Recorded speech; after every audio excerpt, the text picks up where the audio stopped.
दोस्तों नमस्कार, hindiquizz.com में आपका स्वागत है। यदि आप इस चैनल में पहली बार आए हुए हैं तो हिंदी क्विज चैनल को अवश्य सब्सक्राइब करें ताकि आपको हिंदी भाषा व साहित्य की नवीनतम जानकारी प्राप्त होती रहे।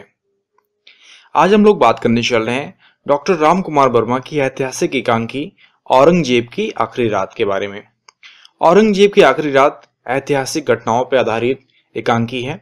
इस एकांकी में वर्मा जी ने मुगल बादशाह औरंगजेब की उस मानसिक स्थिति का वर्णन किया हुआ है जब वह 89 वर्ष की जर्जर वृद्धावस्था में वह अहमदनगर के किले में जीवन से निराश होकर अर्धचेतन स्थिति में पड़ा हुआ है। उसके 3 बेटे उससे दूर कैद थे। उसके पास केवल उसकी 40 वर्षीय पुत्री बेगम जीनत उन्नीसा बैठी थी। वह रात्रि के पिछले पहर में रोगग्रस्त अपनी सैया पर पड़ा हुआ अपने काले कारनामों पर चिंतन करता हुआ पश्चाताप की आग में जल रहा है। एक ओर दक्षिण की लड़ाइयों से रिक्त कोष की उसे चिंता परेशान कर रही है, तो दूसरी ओर सेना की निर्बलता, प्रशासन की गड़बड़ी, मराठों की अपराजेय शक्ति और राज दरबारियों का आपसी संघर्ष, उसकी अवस्था, उसकी बीमारी उसको बेचैन कर रहे हैं। औरंगजेब अपने काले कारनामों को याद कर रहा है। कभी उसे अपने पिता शाहजहां को कैद में डालने के कुकृत्य पर ग्लानि हो रही है, तो कभी अपने सगे भाइयों की हत्या करा देने पर चिंता हो रही है। कभी हिंदुओं पर लगाए गए जाजिया कर और उसकी कठोर वसूली पर पश्चाताप करता है, तो कभी कभी अपनी धार्मिक मंदता पर ही चढ़ जाता है। उसके पास बैठी रहने वाली शहजादी जीनत भी उसे संतोष दिलाती है। उसकी व्याकुलता बढ़ती जा रही है। रात्रि के अंतिम पहर में शहजादी के अतिरिक्त सैनिक करीम और हकीम ही उस समय शहंशाह का साथ दे रहे थे। पश्चाताप की आग में जलने वाले बादशाह ने स्वर्ण पिंजरे में टंगे एक पक्षी को मुक्त करके राहत की सांस ली। अंत में वह अपने कातिब को बुलवाकर अंतिम वसीयत लिख देता है और इसी समय अजान की बेला में उसका प्राणांत हो जाता है। इस प्रकार मुगल बादशाह औरंगजेब के दुख भरे जीवन का अंत हो जाता है। यदि हम इस एकांकी के देशकाल के बारे में बात करें, देशकाल वातावरण के बारे में बात करें, तो इस एकांकी में मुगल बादशाह औरंगजेब के कुकृत्यों को मानसिक विक्षोभ के रूप में प्रस्तुत किया गया है। उसने प्रजा पर जो अत्याचार किया है, हिंदुओं पर जो जाजिया कर लगाया है, अपने पिता शाहजहां को कैद करके और भाइयों को कत्ल करके जो शासन प्राप्त किया है, उन्हीं सारी घटनाओं का सजीव चित्र एकांकी में उभारा गया है। मुगल कालीन इतिहास के छंद का जीर्ण ऐतिहासिक पृष्ठभूमि में प्रस्तुत करने में लेखक को बड़ी सफलता प्राप्त हुई है। मुगल कालीन घटनाओं का परिवेश इसमें पुनः जीवित हो उठा है। नाटक में वर्णित घटनाएं सत्य व इतिहास समर्पित हैं। गोलकुंडा और बीजापुर की रियासतों को जीतकर औरंगजेब अहमदनगर में आकर टिक गया और वहीं पर आकर उसकी मौत हो जाती है। उसी के शासनकाल में मराठा शक्ति बढ़ी और बिलासी मुगल सेना उसे दबाने में आसक्त हो गई। चारों ओर विद्रोह और अराजकता की स्थिति को देखकर वातावरण भयभीत और चिंताग्रस्त हो उठा था। इन्हीं कारणों से वह दिनों दिन जर्जर होकर मृत्यु को प्राप्त कर लेता है। यदि हम इस एकांकी औरंगजेब की आखिरी रात के उद्देश्य के बारे में बात करें, तो इस एकांकी के माध्यम से लेखक ने औरंगजेब के अंतर्द्वंद में निहित कथाओं के मनोवैज्ञानिक चित्रण द्वारा एक कथा प्रस्तुत की गई है कि जीवन में उन्माद से प्रभावित होकर किया जाने वाला कुकर्म या सत्कर्म अपना प्रभाव ऐसे दिखलाता है। औरंगजेब की ही तरह अंततः प्रत्येक प्राणी को अपने कृत्यों पर पश्चाताप करना पड़ता है, चाहे वह जीवन के अंत में ही क्यों न हो। तो लेखक ने इस एकांकी के माध्यम से मानव जीवन के दुर्बल पक्ष का उद्घाटन किया है। मानव की सबसे बड़ी दुर्बलता उसकी महत्वाकांक्षा है। इसे वशीभूत होकर औरंगजेब जैसा व्यक्ति शक्ति के मद से मंदांध व्यक्ति औरंगजेब बन जाता है। मृत्यु के पूर्व व्यक्ति की आत्मा निर्बल हो जाती है और वह निर्मलता को प्राप्त कर जाता है। स्मृतियां सजग हो जाती हैं और जीवन की घटनाएं चलचित्र की भांति मानस पटल पर घूमने लगती हैं।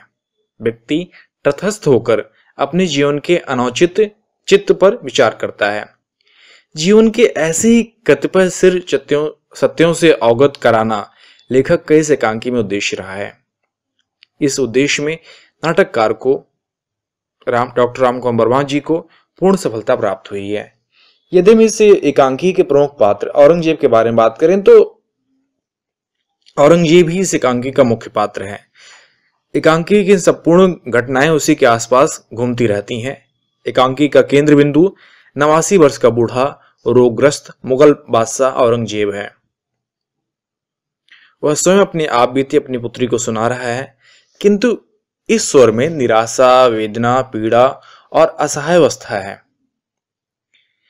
अहमदनगर के किले में सैयाग्रस्त बादशाह का शरीर जर्जर रोग से ग्रस्त हो गया है। ज्वर और खांसी से बेचैन बादशाह की सेवा करने के लिए उसकी 40 वर्षीय पुत्री जीनत के समक्ष उसकी मुख मुद्रा मलिन और पश्चाताप से पूर्ण है। उसकी खांसी से वह अनुभव करते हैं कि मुगल साम्राज्य की जड़ें अब चरमरा रही हैं। अपने जीवन में उसने जो कुकर्म किए हैं उन्हें स्मरण कर वह भयभीत हो जाता है और कांपता रहता है। वह स्वीकार करता है कि अविश्वास, निर्ममता, अन्याय, हिंसा, छद्म ही उसका अस्त्र और दैनिक व्यवहार रहा है। उसके जीवन भर के कुकृत्य उसे सर्प दंत की तरह चुभ रहे हैं और वह निरंतर उद्विग्न हो जा रहा है। इस प्रकार औरंगजेब के चित्रण के माध्यम से वर्मा जी ने उसकी तानाशाही का सच्चा चित्र प्रस्तुत किया है। नाटक में औरंगजेब का थका हुआ जीवन चित्र है। दक्षिण मराठों का वह लोहा मान चुका है। उसकी आर्थिक स्थिति दयनीय बन चुकी है। रोग ने उसकी भुजाओं और शरीर को जर्जर बना दिया है। वह इतना जर्जर और निराश है कि खांसी के वेग में मुगल साम्राज्य की नींव चरमराती हुई दिखता है। यह खांसी सल्तनत के उखड़ने की आवाज है, जो हमारे दम के साथ ही उखड़ना चाहती है। वह जीनत से कहता है कि हम मराठों का नामो निशान मिटाने में अपनी सारी सल्तनत की बाजी लगा देते, लेकिन अब वह हौसला नहीं रह गया है। कमजोरी और बुढ़ापे ने हमें बेबस कर दिया है। औरंगजेब में हमें इस एकांकी में विचारों का व्यूह दिखाई पड़ता है। वह अपने कुकर्मों को नहीं भूल पाता, फलता दोहराकर वह जीवित रहना चाहता है। जीवन के कुकर्मों से वतन भयभीत हो गया है। स्वर्ण पिंजर से पक्षी को मुक्त करना उसकी मानसिक संतुष्टि को इंगित करता है। इस घटना से वह अपने कैदी पिता को स्मरण करता है कि जिसे मृत्यु के अंतिम क्षणों तक उसने मुक्त नहीं किया था। यहां तक वह पागल की अवस्था में प्रलाप करते हुए देखा जा सकता है। नाटक में औरंगजेब को बड़ा ही संकालु दिखाया गया है। इसी स्वभाव से उसने अपने पिता को जीवन पर्यंत कैद में रखा, भाइयों की हत्या की, पुत्र को आजन्म कैद में डाल दिया। यहां तक कि वह हकीम की दी गई दवा तक को भी नहीं पीना चाहता। वह अपनी पुत्री जीनत पर भी पूर्ण विश्वास नहीं रखता। वह इस पूरी एकांकी में अपने आप को अपराधी के रूप में देखता है और अंत में वह अपने असंख्य पापों के साथ पश्चाताप के साथ संसार से विदा लेता है। तो इस प्रकार नाटककार ने दिखाया कि जीवन की घटनाएं अंतिम समय में एक चलचित्र की तरह हमारे मन मस्तिष्क पर घूमने लगती हैं और व्यक्ति निष्पक्ष होकर देख पाता है कि हमारा कर्म कैसा था और उसका अनुचित क्या है, औचित्य क्या है।